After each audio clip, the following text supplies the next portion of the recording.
Le sport peut-il inspirer l'éducation, en tout cas l'éducation en management et l'enseignement supérieur en management en particulier? Lionel Maltese, bonjour. Bonjour. Lionel Maltese, maître de conférence, ex-Marseille Université, professeur associé à Kedge Business School.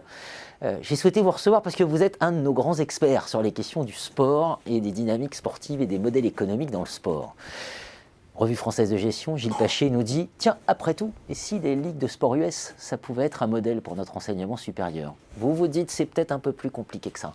C'est plus compliqué parce que le modèle américain, qui au départ pensait qu'il était très libéral, finalement est extrêmement collectif, qui fait qu'on a une organisation du sport américain où les équilibres sont maîtrisés par des ligues fermées, les fameuses NBA, NFL, NHL, MLS, MLB, qui contrôlent les équilibres compétitifs au travers de certains leviers qui sont le draft ou le salary cap.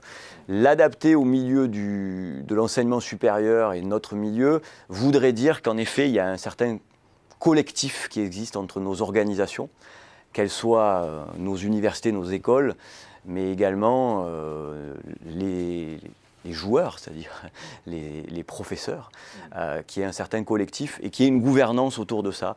Et je pense que là, il y a une difficulté majeure à pouvoir appliquer ce concept de ligue fermée, même si théoriquement il est très intéressant, mais dans la réalité, c'est plus compliqué. Pourquoi ?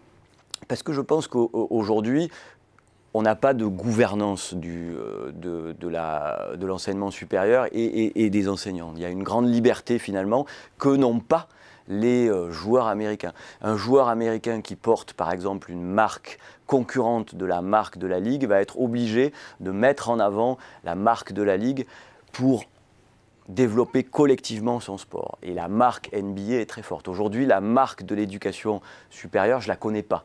Chacun a la sienne et chacun essaie de se différencier. Même si dans les ligues fermées, les équipes travaillent les unes avec les autres, elles ont leur propre marque à partir de leurs propres ressources et compétences, mais elles partagent des ressources. Je ne suis pas certain que nos écoles et nos universités partagent tant que ça des ressources et des compétences.